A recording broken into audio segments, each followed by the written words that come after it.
Everyone, कैसे हैं आप सब। स्वागत है आप सभी का रौनक टीचिंग सेंटर के यूट्यूब चैनल पर। आज हम कक्षा 10वीं के चैप्टर नंबर 3 हिंद चीन में राष्ट्रवाद के महत्वपूर्ण वस्तुनिष्ठ प्रश्नों को देखेंगे। तो आइए अब हम शुरुआत करते हैं। तो पहला क्वेश्चन हमारा कि वर्तमान में हिंद चीन में कौन कौन से देश आते हैं। ऑप्शन है हमारा लाओस, कंबोडिया, वियतनाम या यह सभी। तो इनका राइट आंसर होगा यह सभी। वर्तमान में हिंद चीन में लाओस, कंबोडिया और वियतनाम तीनों ही देश आते हैं। प्राचीन काल में वियतनाम का जो क्षेत्र था तोंगकिन एवं अन्नाम, वहाँ पर चीन का प्रभाव था तथा लाओस और कंबोडिया में भारतीयों का प्रभाव था, इसलिए इस क्षेत्र को हिंद चीन कहा जाता है। नेक्स्ट क्वेश्चन की ओर चलते हैं। नेक्स्ट क्वेश्चन है कि प्राचीन काल में वियतनाम में किस देश का प्रभाव था। ऑप्शन हमारा भारत, चीन, फ्रांस या अमेरिका।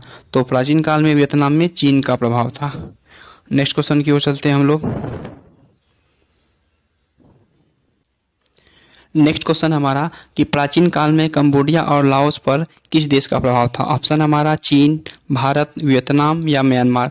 तो प्राचीन काल में कंबोडिया और लाओस पर भारतीयों का प्रभाव था। नेक्स्ट क्वेश्चन की ओर चलते हैं हम लोग। नेक्स्ट क्वेश्चन है कि अंकोरवाट के मंदिर का निर्माण किसने करवाया था। ऑप्शन हमारा सूर्यवर्मा द्वितीय या सूर्यवर्मा प्रथम या शी हुआंगटी या मिंग वंश। तो इनका राइट आंसर होगा सूर्यवर्मा द्वितीय। कंबुज, जिसे कि वर्तमान में कंबोडिया कहते हैं ना, भारतीय संस्कृति का प्रधान केंद्र था और 12वीं शताब्दी में है सूर्यवर्मा द्वितीय ने अंकोरवाट मंदिर का यहीं पर निर्माण कराया था। नेक्स्ट क्वेश्चन की ओर चलते हैं हम लोग। नेक्स्ट क्वेश्चन है कि कोचीन चीन पर फ्रांस का अधिकार कब हुआ। ऑप्शन है हमारा 1904, 1884, 1863 या 1862। इनका राइट आंसर होगा 1862। जब भारत पहुंचने के समुद्री मार्ग को ढूंढ लिया गया तो उसके बाद हिंद चीन पहुंचने का भी मार्ग मिल गया था, जिसके बाद पुर्तगाली, स्पेनी, डच, इंग्लैंड तथा फ्रांसीसी भी पहुंचे और इनमें से फ्रांसीसी जो पहले थे जिन्होंने हिंद चीन को अपना उपनिवेश बनाया। नेक्स्ट क्वेश्चन की ओर चलते हैं हम लोग अब। नेक्स्ट क्वेश्चन है कि कंबोडिया पर फ्रांस का अधिकार कब हुआ। ऑप्शन है हमारा 1862, 1863, 1884 या 1904। तो कंबोडिया पर फ्रांस का अधिकार 1863 में हुआ। नेक्स्ट क्वेश्चन की ओर बढ़ते हैं हम लोग। नेक्स्ट क्वेश्चन है कि अन्नाम पर फ्रांस का अधिकार कब हुआ। ऑप्शन है हमारा 1884, 1862, 1863 या 1904। तो अन्नाम पर फ्रांस का अधिकार जो हुआ वो 1884 में हुआ। नेक्स्ट क्वेश्चन की ओर चलते हैं हम लोग। नेक्स्ट क्वेश्चन है कि लाओस पर फ्रांस का अधिकार कब हुआ। ऑप्शन है हमारा 1884, 1862, 1863 या 1904। तो इनका राइट आंसर होगा 1904। 1904 आते आते फ्रांस ने हिंद चीन के सभी देशों पर अपना अधिकार जमा लिया था। नेक्स्ट क्वेश्चन की ओर बढ़ते हैं हम लोग। नेक्स्ट क्वेश्चन है कि तोंगकिन के जीवन का आधार क्या था। तो इनका ऑप्शन है हमारा लाल घाटी, मेकोंग नदी, मेकोंग का डेल्टा क्षेत्र या पहाड़ी इलाके। तो तोंगकिन के जीवन का आधार था लाल घाटी। तोंगकिन जो कि वियतनाम का क्षेत्र था, वहाँ के जो जीवन का आधार था वो लाल घाटी थी। नेक्स्ट क्वेश्चन की ओर बढ़ते हैं।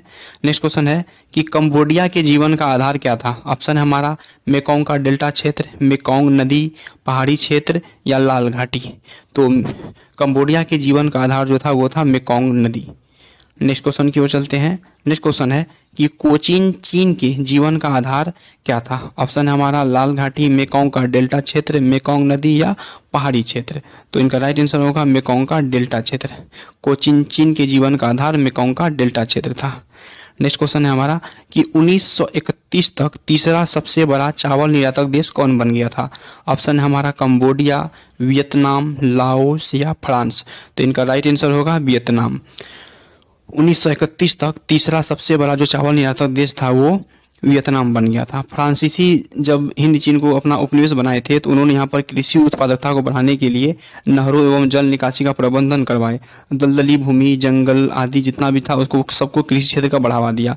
और इसी कारण जो वियतनाम जो था वहाँ पर 1931 आते आते चावल का उत्पादन बहुत ही ज़्यादा बढ़ गया था। नेक्स्ट क्वेश्चन है हमारा कि हिंद चीन में बसने वाले फ्रांसीसी को क्या कहा गया। ऑप्शन हमारा फ्रांसीसी कहा गया, शासक वर्ग कहा गया, जनरल कहा गया या कोलोन कहा गया। तो हिंद चीन में बसने वाले फ्रांसीसियों को कोलोन कहा गया। नेक्स्ट क्वेश्चन की ओर चलते हैं हम लोग। नेक्स्ट क्वेश्चन है कि the history of the loss of Vietnam किसने लिखी थी। ऑप्शन हमारा हो ची मिन ने लिखी थी, फान वोई चाओ ने लिखी थी, कुआंग ने लिखी थी या त्रियू ने लिखी थी। तो the history of the loss of Vietnam जो है वो फान वोई चाओ ने लिखी थी, जो कि एक राष्ट्रवादी बुक था। नेक्स्ट क्वेश्चन की ओर चलते हैं। नेक्स्ट क्वेश्चन है कि चीनी बहिष्कार आंदोलन कब हुआ था? ऑप्शन है हमारा 1919, 1920, 1904 या 1914। तो इनका राइट आंसर होगा 1919। चीनी बहिष्कार आंदोलन हिंद चीन में 1919 में हुई थी। इसका जो मुख्य कारण था वो यह था कि हिंद चीन में जो कृषि का उत्पाद व्यापार, मत्स्य व्यापार, सब पर चीन का नियंत्रण था, लेकिन फिर भी ये लोग मुख्य राजनीति से दूर रहते थे, इसलिए वहाँ के लोगों ने इनका बहिष्कार कर दिया था। नेक्स्ट क्वेश्चन की ओर चलते हैं कि वियतनामी क्रांतिकारी दल का गठन किसने किया था? बहुत इंपॉर्टेंट क्वेश्चन है। ऑप्शन हमारा हो ची मी, फान वोई चाओ, त्रिन या रेसिडेंटो। इनका राइट आंसर होगा हो ची मी।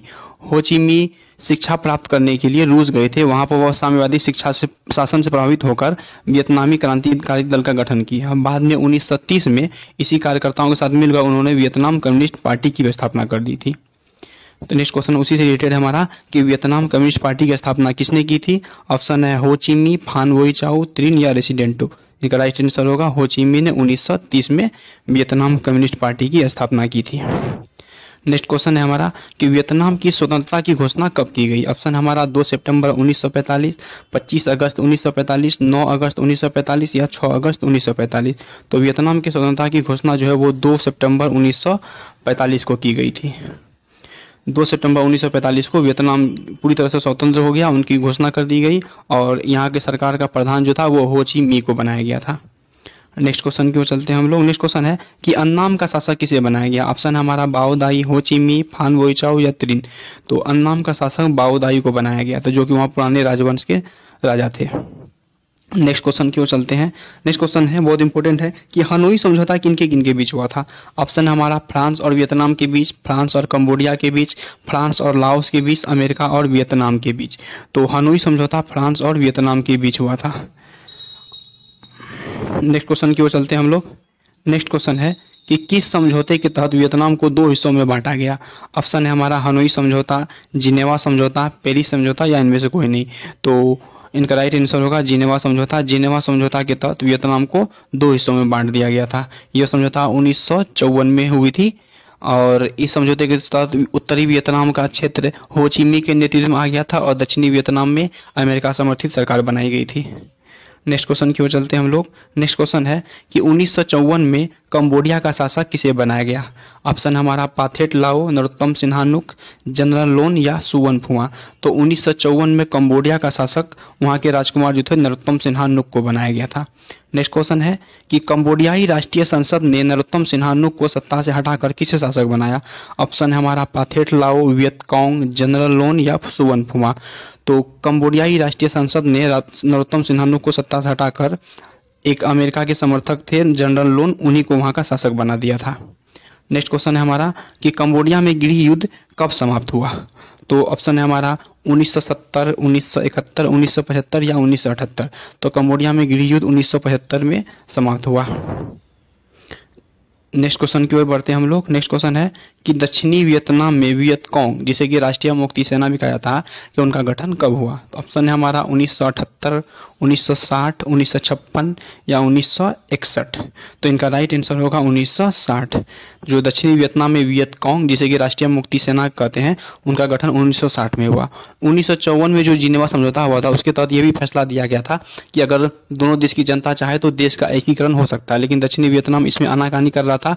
तो वहाँ के जो कम्युनिस्ट समर्थक थे उन्होंने अपना एक संगठन बना लिया जिसका नाम रखा गया राष्ट्रीय मुक्ति सेना या वियतकॉन्ग। नेक्स्ट क्वेश्चन है हमारा कि किस दार्शनिक ने अदालत लगाकर अमेरिका को वियतनाम युद्ध के लिए दोषी करार दिया? ऑप्शन है हमारा हो ची मी, रूसो, रसेल या नरोत्तम सिन्हानुक। तो इनका राइट आंसर होगा रसेल। रसेल जो कि एक दार्शनिक थे, उन्होंने अदालत लगाकर अमेरिका को वियतनाम युद्ध के लिए दोषी करार दिया था। नेक्स्ट क्वेश्चन है हमारा कि वियतनाम युद्ध की समाप्ति कब हुई? ऑप्शन हमारा 27 फरवरी 1973, अप्रैल 1975, 24 अक्टूबर या 7 जून 1969। तो इनका राइट आंसर होगा 27 फरवरी 1973। 27 फरवरी 1973 को वियतनाम युद्ध की समाप्ति हो गई। नेक्स्ट क्वेश्चन है कि दक्षिणी वियतनाम एवं उत्तरी वियतनाम का एकीकरण कब हुआ? तो ऑप्शन है हमारा 27 फरवरी 1973, अप्रैल 1975, 24 अक्टूबर या 7 जून 1969। इनका राइट आंसर होगा अप्रैल 1975। 27 फरवरी 1973 को युद्ध समाप्त हुआ और अप्रैल 1975 में दोनों ही क्षेत्र का एकीकरण हो गया। नेक्स्ट क्वेश्चन की ओर चलते हैं। नेक्स्ट क्वेश्चन है हमारा कि हिंद चीन पहुंचने वाले प्रथम व्यापारी कौन थे। ऑप्शन हमारा इंग्लैंड, फ्रांस, पुर्तगाल या डच। तो हिंद चीन पहुंचने वाले प्रथम व्यापारी थे पुर्तगाल। भारत आने वाले भी प्रथम व्यापारी पुर्तगाल थे और यहीं से ये लोग हिंद चीन के क्षेत्र में भी पहुंचे थे। नेक्स्ट क्वेश्चन है हमारा कि हिंद चीन क्षेत्र में अंतिम युद्ध समाप्ति के समय अमेरिकी राष्ट्रपति कौन थे। ऑप्शन हमारा रूजवेल्ट, निक्सन, जॉर्ज डब्ल्यू या वॉशिंगटन। इनका राइट आंसर होगा निक्सन। निक्सन जो वो अंतिम युद्ध समाप्ति के समय अमेरिका के राष्ट्रपति थे। नेक्स्ट क्वेश्चन है कि होवा होवा आंदोलन किस प्रकृति का था। ऑप्शन है हमारा क्रांतिकारी प्रवृत्ति का था, धार्मिक, साम्राज्यवादी या क्रांतिकारी धार्मिक था। तो होवा होवा जो है वो धार्मिक आंदोलन प्रकृति का था। नेक्स्ट क्वेश्चन है कि हो ची मी का दूसरा नाम क्या था। ऑप्शन हमारा न्यूगन आई कुवक, रूसो, रसेल या नरोत्तम सिन्हानुक। तो हो ची मी का जो दूसरा नाम था वो था न्यूगन आई कुवक। नेक्स्ट क्वेश्चन की ओर चलते हैं हम लोग, जो कि लास्ट भी है।